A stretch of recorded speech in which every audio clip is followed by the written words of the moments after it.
Every air defense system in the world is built on one assumption, that the volume of incoming fire stays manageable.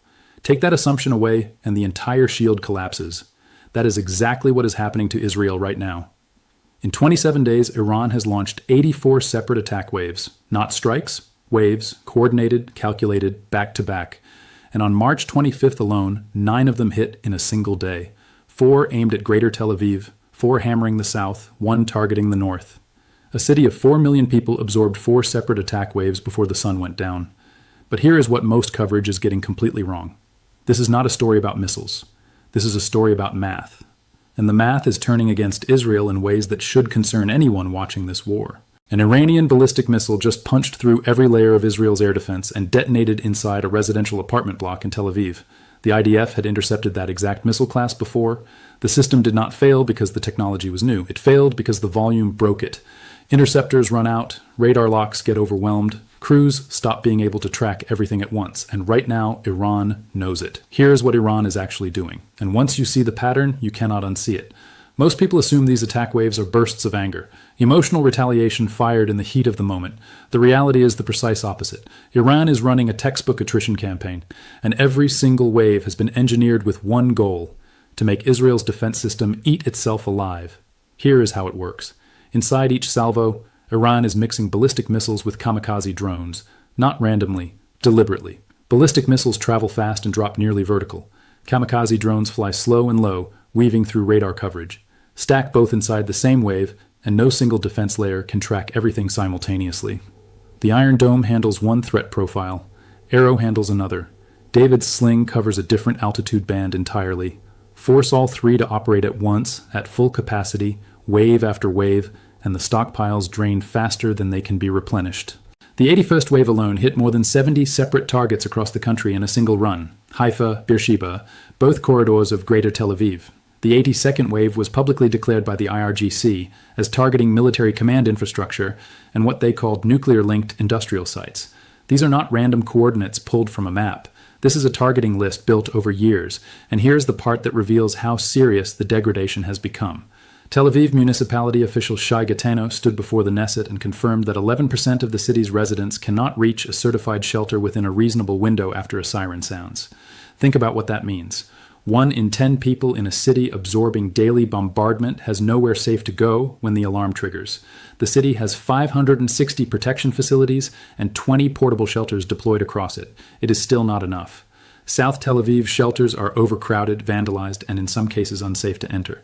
Now shift north, because what Iran is doing to Haifa is an entirely different category of warfare. This is not about casualties. This is not about destroying buildings. What Iran is targeting in Haifa is the logistical spine that keeps Israel's military functioning day to day. The Bazan Group oil refinery sits on Haifa Bay.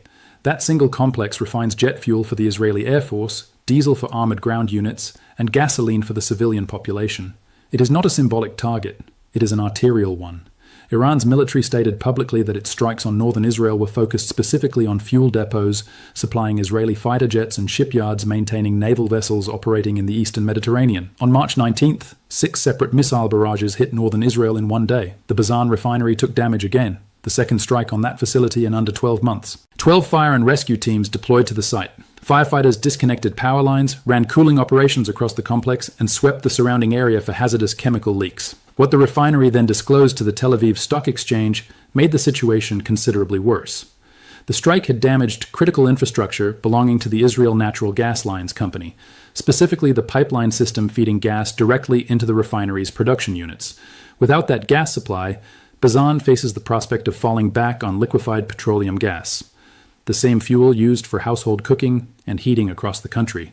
Military production competing directly with civilian energy supply during wartime, with scarcity compounding on both sides simultaneously.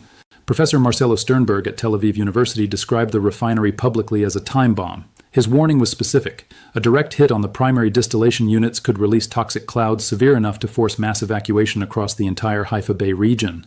Avihu Han, head of the Haifa Bay Association for Environmental Protection, called the current situation Russian roulette and demanded the government accelerate the facility's relocation within months rather than years. A government plan to relocate the complex does exist. It is currently scheduled for the end of the decade.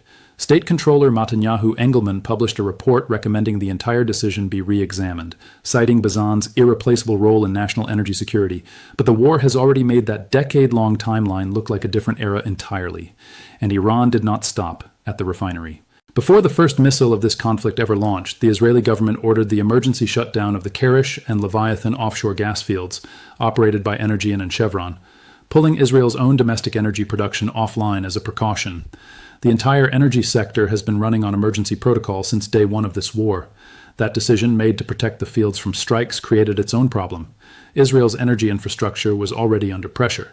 Shutting down offshore production while simultaneously absorbing strikes on the refinery left the country in a position it had never planned to manage. Now here is the part of this war that almost nobody in mainstream coverage is talking about, and it changes everything about how you should understand what is happening. Most people think this conflict is a straight exchange between Iran and Israel, with the United States providing air defense support from the sidelines. That framing is missing a third player. Moscow has entered this equation with hardware, intelligence, and industrial capacity, and the evidence is no longer speculative. Western officials and analysts have confirmed that Russia has been supplying Iran with upgraded drone technology, specifically enhanced variants of the Shahed-type systems that are demonstrably more capable than anything Iran was manufacturing domestically before this war. Analyst Antonio Giustozzi told the Financial Times directly that Iran does not need more drones. It needs better drones. That is precisely what Russia is delivering. Scholar Nicole Grajewski confirmed those Russian upgraded variants already outperform what Iran's own production lines were capable of building independently. An Atlantic Council report found that nearly 90% of all Shahed assembly now takes place inside Russia. Let that land for a moment. Iran designed the weapon. Russia industrialized the production line, and now Moscow is shipping the upgraded version back south into an active war zone. On top of hardware, Western intelligence says Russia has been providing satellite imagery and real-time targeting data to Iranian forces. Ukrainian President Volodymyr Zelensky stated on March 24th that Kiev holds what he called irrefutable evidence of Russia helping Iran strike American positions across the region. This is not a proxy relationship anymore. This is an active military partnership operating in parallel with the war in Ukraine. And then Israel did something nobody saw coming. On March 18th, the Israeli Air Force conducted a strike on Bandar Anzali, a port city on Iran's Caspian Sea coast, the first Israeli military operation ever carried out in the Caspian.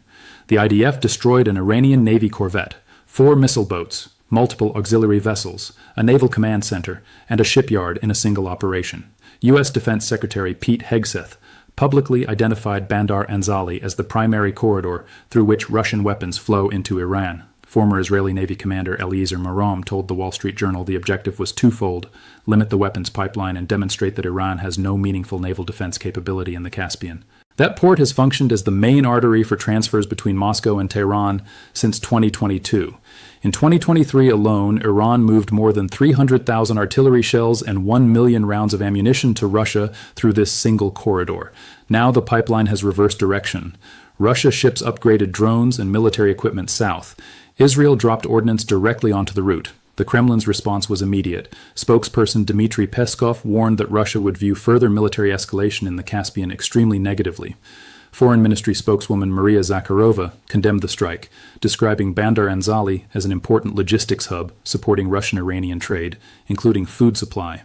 Analyst Maria Snegovaya at the Center for Strategic and International Studies noted that cargo volumes through that port had tripled over the prior year alone. Israel did not just hit an Iranian naval installation. It struck the physical supply chain connecting two allied military powers, and Moscow noticed in a way it had not noticed anything else in this conflict.